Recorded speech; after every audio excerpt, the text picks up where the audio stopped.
तो कैसा गया आज का क्लास 8 मैथ्स का एग्जाम। पेपर आसान था, ये थोड़ा दिमाग घुमाया। टेंशन बिल्कुल मत लो, मैं आ गया हूँ आपके लिए लेके आज के सीजी बोर्ड क्लास 8 मैथ्स के पेपर का 100% सही और फुल सॉल्यूशन। ठीक है, जल्दी से अपना पेन पेपर निकाल लो और चलो फटाक से चेक करते हैं आज किसको कितने मार्क्स मिलने वाले हैं। My name is Harish Chauhan और स्वागत है आप सभी का सुपर 7 एकेडमी पर।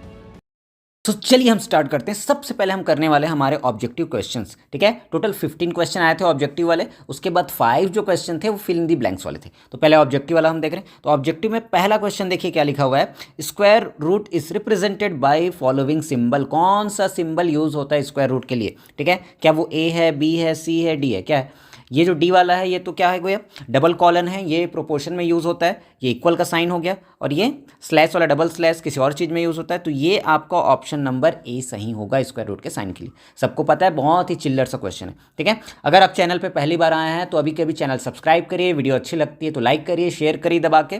ठीक है, चलिए क्वेश्चन नंबर 2 पे हम मूव करते हैं। When two parallel lines are intersected by transversal line the angle form between two parallel lines are called. क्या कहा जाता है? अगर दो पैरेलल लाइन को एक ट्रांसवर्सल आके कट करती है तो उनके बीच में जो एंगल बनते हैं, दोनों याद रखिएगा, यहाँ पे देख लेते हैं थोड़ा सा। अगर ये पैरेलल लाइंस है, ये ट्रांसवर्सल आ रहा है, तो ये बीच में, इन दोनों पैरेलल लाइन के बीच में यहाँ पे जो एंगल बनेंगे इनके अंदर की तरफ बन रहे हैं, बीच में बन रहे हैं, तो क्या होगा वो इंटीरियर एंगल। कौन सा ऑप्शन सही है आपका? ए। ठीक है, आगे बढ़ते हैं। द एंगल ऑफ या an angle of semi circle, ये पिछले साल भी क्वेश्चन आया हुआ था, इस साल भी आया है, और मैंने अपनी बाकी की वीडियोस में जो आपको मोस्ट इंपॉर्टेंट क्वेश्चन वाली वीडियो दिया था, डायरेक्टली वहीं से क्वेश्चन आया हुआ है ये। ठीक है, तो अगर आपने वो वीडियो देखा है तो आपको पता होगा क्या आएगा यहाँ पे, राइट एंगल। बहुत सारे लोग कंफ्यूज हो रहे थे स्ट्रेट एंगल में, स्ट्रेट एंगल नहीं होता है ना। थ्योरम ऑफ सेमी सर्कल में कहा जाता है, क्या बनता है वहाँ पे, राइट एंगल। चलिए क्वेश्चन नंबर 4 पे आते हैं। Possibility of occurrence of any event या एन इवेंट। ठीक है, ये भी पिछले साल का क्वेश्चन रिपीट हुआ है और ये भी मेरे प्रीवियस जो वीडियोस हैं उसमें मैंने ये कवर किया है। तो क्या आंसर आएगा इसमें? Possibility of occurrence. पॉसिबिलिटी अगर आ गया तो वो प्रोबेबिलिटी के बारे में बात करता है। तो क्या आएगा क्वेश्चन नंबर 4 का? बी। आगे बढ़ते हैं, फिल इन दी ब्लैंक्स। ठीक है, यहाँ पे एक्स स्क्वायर प्लस 5x³ दिया हुआ है। अब यहाँ पे कुछ चीज़ यहाँ पे कॉमन निकला हुआ है, ब्रैकेट में अगर देख रहे हैं तो यहाँ पे जहाँ पे पहले एक्स स्क्वायर था वहाँ पे बचा हुआ है 1। तो अगर 1 बचा है वहाँ से तो क्या निकला होगा, पूरा चेक करने की जरूरत नहीं है, 1 बस बचा है तो क्या निकला होगा, एक्स स्क्वायर गायब हो गया तो वही निकला है। तो ऑप्शन में क्या है? बी। चलिए आगे बढ़ते हैं। एडिटिव इनवर्स, ये जस का तस क्वेश्चन आ गया है, कल जो मैंने आपको इंपॉर्टेंट क्वेश्चन वाली वीडियो दी है वहीं से आया ये, है ना। तो -5/7 का एडिटिव इनवर्स क्या होगा? मैंने बार बार बोला है, एडिटिव इनवर्स मतलब कुछ नहीं करना है अपने को। अगर कोई नेगेटिव नंबर है तो सेम नंबर आ जाएगा, बस उसका साइन बदल जाएगा। ठीक है, अगर ये -5/7 है तो 5/7 होना चाहिए। तो option number B.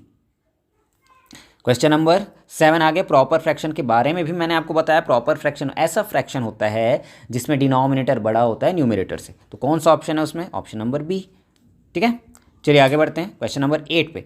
Next sequence will be, 1 है, 3 है, 5 है, 7। ये ऑड नंबर का सीरीज चल रहा है, तो ऑड नंबर की सीरीज में 5 7 के बाद क्या आता है? 9। Option number B. चलिए नेक्स्ट हमारा question number 9, number of vertices is pentagon in pentagon, sorry, है ना। तो पेंटागन मैंने बार बार बोला है कि किसी भी पॉलीगॉन में जितने साइड्स होंगे उतने ही वर्टाइसेस होते हैं या वर्टेक्स होते हैं। तो अगर पेंटागन है, 5 साइड हैं, तो उसमें वर्टेक्सेस कितने होंगे या वर्टाइसेस कितने होंगे? 5 होंगे। ठीक है, चलिए हमारा MCQ का लास्ट क्वेश्चन आ गया। शेप ऑफ द ब्रिक हो गया, मैच बॉक्स हो गया, इन सब का शेप होता है क्यूबॉइडल शेप में, तो इसका भी क्या आएगा? बी आएगा। ठीक, so we have concluded our MCQ part. अब हम मूव कर रहे हैं हमारे जो 5 मार्क्स के फिल इन द ब्लैंक्स आए हुए हैं उन पे। ठीक है, तो इसका पहला क्वेश्चन देखिए क्या बोल रहा है, the tax put on the sale of any item is called. ठीक है, किसी अगर आइटम पे, किसी चीज़ पे, किसी वस्तु पे अगर टैक्स लग रहा है तो उसको कौन सा टैक्स बोला जाता है? उसके सेलिंग पे, है ना। तो क्या हो जाएगा ये? Sales tax. ठीक है, आजकल के जनरली अगर न्यू इंडियन टर्मिनोलॉजी में बोलेंगे तो GST भी होता है कई बारी, लेकिन सेल्स टैक्स जो होता है वो ज़्यादा अप्रोप्रिएट है, ज़्यादा करेक्ट है ना। आगे बढ़ते हैं। The longest chord of circle, बार बार बोला है मैंने, लॉन्गेस्ट कॉर्ड ऑफ सर्कल क्या होता है? डायामीटर। क्लियर है? अगर आपने ये आंसर किया है, अगर आपके यहाँ तक क्वेश्चन सही होते जा रहे हैं, लास्ट में आपको ये भी बताना है कि आपके कितने मार्क्स आ रहे हैं कमेंट करके। ठीक है, अगर किसी क्वेश्चन में आपको किसी पर्टिकुलर क्वेश्चन में डाउट है तो कमेंट करके बताइए। अपने नाम के साथ अपने मार्क्स भी शेयर करना है आपको, है ना, ताकि लोगों को पता चल सके कि मैथ्स में किसके सबसे ज़्यादा मार्क्स आ रहे हैं। नेम आपका मेंशन होना चाहिए। ठीक है, नेक्स्ट क्वेश्चन हमें देखते हैं। Highest frequency in a score, किसी भी स्कोर में हाईएस्ट फ्रीक्वेंसी को क्या बोला जाता है? बताइए बताइए, ये बार बार किया हमने क्वेश्चन। हाईएस्ट फ्रीक्वेंसी का मतलब होता है क्या, मॉड के बारे में बात हो रहा है वहाँ पे, ठीक है। आगे बढ़ते हैं। The polygon whose vertexes are projected outwards, ठीक है, इनवर्ड्स और आउटवर्ड्स। इनवर्ड्स अगर होगा तो कॉनकेव होता है, आउटवर्ड्स अगर बोल रहे हैं तो वो होगा कॉन्वेक्स, आपका कॉनवेक्स, ठीक है। और इसमें लिख दीजिएगा पॉलीगॉन। डन। चलिए आगे बढ़ते हैं। The vertices of any cuboid, बार बार बोला गया है कि इससे क्वेश्चन आएंगे ही, यही वर्टाइसेस फेसेस यही सारी चीज़ें पूछी जाएंगी। तो क्यूबॉइड और क्यूब दोनों में ही वर्टाइसेस की अगर बात करें तो कितने होते हैं वहाँ पे, होते हैं 8, ठीक है। हमने 1 मार्क वाले सारे क्वेश्चन कर लिए, जिसमें 10 मार्क्स हमारे एमसीक्यू के थे और 5 मार्क्स हमारे फिल इन द ब्लैंक्स थे। अब हम मूव करें 2 मार्क्स वाले क्वेश्चन में। तो हमारा 2 मार्क्स का पहला क्वेश्चन आया हुआ है आज के पेपर में, factorise a⁵y plus ab cube, है ना। हमको फैक्टराइज करना है, तो क्या चीज़ कॉमन दिख रहा है यहाँ पे, अगर हम यहाँ पे देखें तो y तो यहाँ पे इस टर्म में नहीं है, b भी नहीं है, तो एक ही चीज़ कॉमन दिख रहा है a, ठीक है। और कॉमन कैसे निकाला जाता है, जिस भी टर्म को हम कॉमन देख पा रहे हैं उसके लोवेस्ट पावर वाली टर्म को कॉमन निकालेंगे। यहाँ पे a⁵ और यहाँ पे a⁴ है, तो a⁴ वाले को कॉमन निकाल दो। तो यहाँ पे क्या बचेगा, a⁴ y का y, और यहाँ पे a तो निकल गया है, ये b क्यूब। अगर आपका ये आंसर आ रहा है तो करेक्ट एकदम। चलिए नेक्स्ट हमारा एडजेसेंट साइड ऑफ पैरेललोग्राम आज this 8 and 6 respectively find its perimeter, यहाँ पे लिखा ही हुआ है मैंने, ठीक है। पेरीमीटर का फॉर्मूला आपका रेक्टेंगल पैरेललोग्राम में एक ही बनता है, क्या होता है ये, 2 × लेंथ प्लस ब्रेथ बनता है, ठीक है। और जो एडजेसेंट साइड होते हैं उनमें से एक लेंथ होता है और एक ब्रेथ होता है, तो लेंथ हमेशा बड़ी साइड होगी।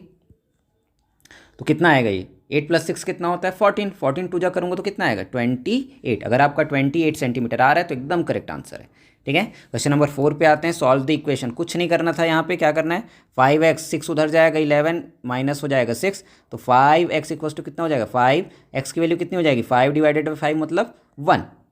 आया इतना, आई एम श्योर आपका इतना ही आया होगा, ठीक है। आगे बढ़ते हैं। What should be added to 3/8 to get इतना, ठीक है। 3/8 में क्या ऐड करें, तो मान लो x ऐड करते हैं तो हमको क्या मिलेगा, 11/12। तो x की वैल्यू हमको निकालनी है, तो 11/12 माइनस हो जाएगा 3/8। अगर आप इसको सॉल्व करेंगे, अच्छे से सॉल्व करेंगे, तो इसका आंसर आता है 13/24। अगर आपका ये आंसर आया है तो आपका आंसर एकदम करेक्ट है। चलिए आगे बढ़ते हैं। एकदम चिल्लर सा क्वेश्चन आया था, -2⁶। मैंने बार बार अपनी क्लास में बोला है, किसी भी नेगेटिव नंबर की पावर अगर इवन नंबर है तो फाइनल वैल्यू हमेशा पॉजिटिव होती है, और 2 की पावर में 6 है मतलब वो 64 आएगा। डन। चलिए आगे बढ़ते हैं। क्वेश्चन नंबर 7 में, ये हमारे चैप्टर नंबर 5 से आया हुआ है, ठीक है। क्या बोल रहा है, OM परपेंडिकुलर टू AB, मतलब सेंटर से अगर एक परपेंडिकुलर ड्रॉ करूँ मैं कॉर्ड पे, तो हम जानते हैं थ्योरम से कि ये कॉर्ड को क्या करेगा, 2 इक्वल पार्ट्स में डिवाइड करेगा, है ना। अगर AM की वैल्यू 3.5 है तो BM भी कितना होगा, 3.5 होगा। और लास्ट में पूछा क्या है, AB की वैल्यू, मतलब AM में MB ऐड करूँगा यहाँ से यहाँ पूरा, तो कितना बनता है, 7। तो BM हो जाएगा 3.5 और AB हो जाएगा 7 सेंटीमीटर। चलिए क्वेश्चन नंबर 8, ये हमारे चैप्टर नंबर 3 से आया हुआ है क्वेश्चन, है ना। ये सारी चीज़ें दी हुई हैं, आपको निकालना क्या है, AE। हम जानते हैं कि किसी भी ट्रायंगल में अगर एक साइड के पैरेलल अगर मैं कोई लाइन ड्रॉ करता हूँ तो बाकी दोनों लाइन को क्या करता है, सॉरी लाइन नहीं साइड। किसी ट्रायंगल में एक साइड के पैरेलल अगर मैं एक लाइन ड्रॉ करता हूँ, ठीक है, तो बाकी दोनों साइड को क्या करता है, वो इक्वल रेशियोस में डिवाइड करता है ना। हो जाएगा, ये हो जाएगा हमारा AD अपॉन हो जाएगा BD या DB, और इधर बन जाएगा AE अपॉन EC या CE, ठीक है। इसको सॉल्व करेंगे तो आपको AE की वैल्यू आ जाएगी 2 सेंटीमीटर। अगर आपकी वैल्यू 2 सेंटीमीटर आई है देन करेक्ट है वो, ठीक है। फिर से एकदम चिल्लर क्वेश्चन 2 नंबर में, x² × x⁴ आया हुआ है, ठीक है। दोनों का बेस सेम है तो बेस को लिखेंगे 1 टाइम और पावर का क्या हो जाता है, एडिशन हो जाता है, तो x⁴ आएगा। चलो question number 10, find the mod. Mod हम जानते हैं, सबसे पहले इसको क्या करेंगे, असेंडिंग ऑर्डर में अरेंज करेंगे, और मॉड का मतलब होता है जो नंबर सबसे ज़्यादा बार आया वही उसका मॉड होगा। तो अगर ध्यान से देखेंगे तो 3 सबसे ज़्यादा बार आया तो इसका मॉड हो जाएगा 3, ठीक है। 11th नंबर का क्वेश्चन में हम देखेंगे, फिर से बहुत ही चिल्लर सा क्वेश्चन आया है, डायरेक्ट वेरिएशन का क्वेश्चन है। यहाँ पे डायरेक्ट वेरिएशन में अगर एक चीज़ बढ़ती तो दूसरी भी बढ़ती, ठीक है। अगर एक वर्कर था तो वेजेस मतलब उसका खर्चा कितना था, 50 रुपीज़, अब 2 हो गए तो डबल कर दो उसको, 100 हो गया, ठीक है। ऐसे ही आपको फिलअप करना है, तो 3 हो गए तो 150, ऐसे करके जहाँ जहाँ पे ब्लैंक स्पेस था वहाँ पे आप देख लीजिए कि आपने सही से किया है या नहीं किया है, ठीक है। कमेंट में जरूर से बताना कि आपके कितने मार्क्स आ रहे हैं। चलिए क्वेश्चन नंबर 12 पे आ गए हैं। The sum of 2 numbers is 42 if second number is twice the first number. अगर एक नंबर को मैं मान लेता हूँ x तो दूसरा नंबर क्या बन जाएगा, 2x बनेगा क्योंकि कंडीशन के हिसाब से। और यही चीज़ क्या है, दोनों का अगर सम करूँ तो कितना आता है 42। अगर आप इस इक्वेशन को सॉल्व करेंगे तो एक नंबर आपको 14 मिलेगा और दूसरा नंबर क्या मिलेगा 28 मिलेगा। अगर आपका ये आंसर आया तो एकदम करेक्ट आंसर है। चलिए अब क्वेश्चन नंबर हम 13 पे आ गए। 4 मार्क्स का क्वेश्चन है। स्क्वायर रूट आपको निकालना है ना। स्क्वायर रूट निकालना है किसका 1296 का।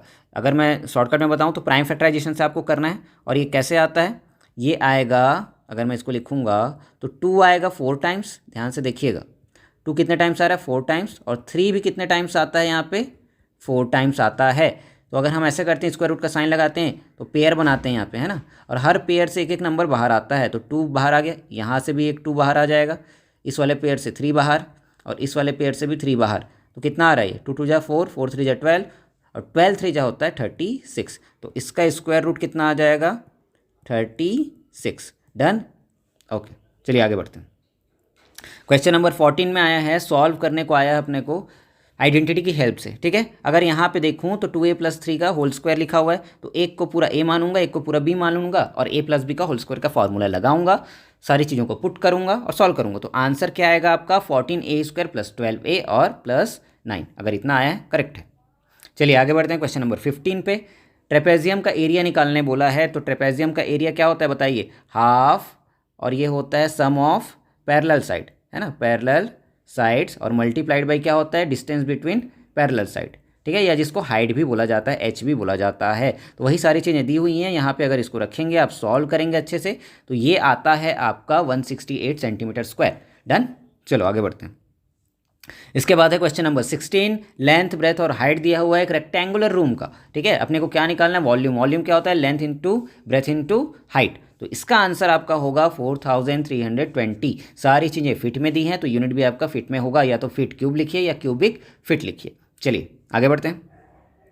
फिर से बोल रहा हूँ, अगर आप यहाँ तक आए हैं तो आपको अपना नेम लिख के अपने मार्क्स बताने हैं कमेंट बॉक्स में जाके, है ना, ताकि दुनिया को पता चल सके कि इस लड़का या इस लड़की देखो कितने मार्क्स आ रहे हैं, और ये टॉपर जरूर से बनेगा। चलिए क्वेश्चन नंबर 17 पे आ गए। तो यहाँ पे ये CI का क्वेश्चन आ गया। Find out the principal that becomes इतना। कोई प्रिंसिपल है जो इतना बन गया, कितने साल में 2 साल में, और रेट कितना है उसका इतना है। तो हमको प्रिंसिपल निकालना है। तो इस क्वेश्चन का प्रिंसिपल आता है 5000 रुपीज़। अगर आपका आया है तो एकदम करेक्ट है।